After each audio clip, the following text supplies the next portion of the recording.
नमस्कार साथियों, स्वागत है आप सभी का आपकी अपनी पाठशाला पर। मैं हूं अंकित अवस्थी और आप हैं मेरे साथ में चीन का भारत के प्रति प्यार जानने के लिए। हाल ही में विश्व व्यापार संगठन में चीन भारत के खिलाफ शिकायत करने पहुंचा है। इसी के चलते तो कहा जाता है कि ना कोई परमानेंट मित्र है जियोपॉलिटिक्स में और ना ही परमानेंट शत्रु हमारा चीन पड़ोसी, जो कभी कभी मित्रता के लिए भी हमारे साथ हाथ बढ़ाता है। फिलहाल फिर से सुर्खियों में है शिकायत लगाने के लिए, और इस बार शिकायत लगाई है भारत के खिलाफ कि सर, ये हमारे अपने बाजार में हमें आने नहीं दे रहे हैं।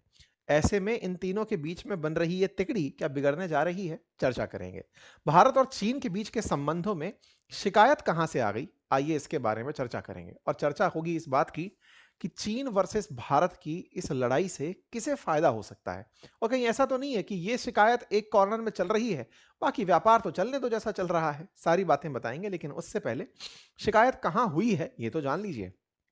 शिकायत हुई है जिनेवा में, स्विट्जरलैंड के अंदर। क्या है वहां पर एक संगठन है जिसका नाम विश्व व्यापार संगठन है, डब्ल्यूटीओ जिसे आप कहते हैं। वह क्या होता है? और लगभग 160 देश एक साथ बैठते हैं और चर्चा ये करते हैं कि साहब देखो, आपके देश से अगर कोई सामान दूसरे देश में बिकने जा रहा है तो वहां पर उसे एंट्री ठीक से मिले। ठीक से मिले का मतलब ये नहीं हो कि आप उस सामान को इसलिए नहीं आने दे रहे क्योंकि उसके आने से आपके यहां का व्यापार प्रभावित हो जाएगा।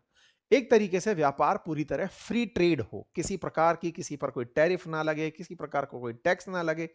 इतना ही नहीं, दूसरे देश का सामान आपके देश में पहुंचे तो उसके ऊपर किसी प्रकार के टैक्स में आप कोई कस्टम ड्यूटी ना घुसा दें, आप उसके ऊपर कोई एंटी डंपिंग ड्यूटी ना लगा दें। और तो और, अगर वो आपके घर में आ ही गया है तो उस माल को तो आपने आने दिया, लेकिन अपने माल को इतना सस्ता कर दिया कि दूसरे का सामान नहीं बिक पा रहा है। कुल मिलाकर के विश्व पूरा एक अगर परिवार है, तो परिवार में एक देश से दूसरे देश में जब सामान बिकने जा रहा हो तो उसे किसी प्रकार की बाधा ना दें। ये कुल जमा उद्देश्य के साथ डब्ल्यूटीओ का निर्माण किया गया। ये पूरी दुनिया को एक करने की कवायद थी। पहले इसे जीएटीटी के नाम से जानते थे, बाद में इसे 1995 के बाद डब्ल्यूटीओ के नाम से जाना जाना शुरू हुआ। यहीं पर चीन शिकायत करने पहुंचा हमारे दो प्रोडक्ट्स के बारे में, एक था सोलर और दूसरा था सेमीकंडक्टर। शिकायत की कि सर, इंडिया वाले चीनी सामान को अपने यहां आने से रोक तो नहीं रहे हैं, लेकिन खुद का माल इंसेंटिव देकर या सब्सिडी देकर इतना सस्ता कर दिया कि मेरा माल बिक नहीं पा रहा है। कहां खेला कर दिया भारत ने, आइए विस्तार से समझते हैं। शिकायत ये पहली नहीं है, अक्टूबर में भी शिकायत की।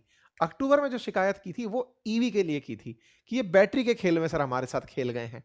तो पहले बैटरी, अब सोलर पावर और सेमीकंडक्टर। कहानी चल कहां रही है, डिटेल में समझते हैं।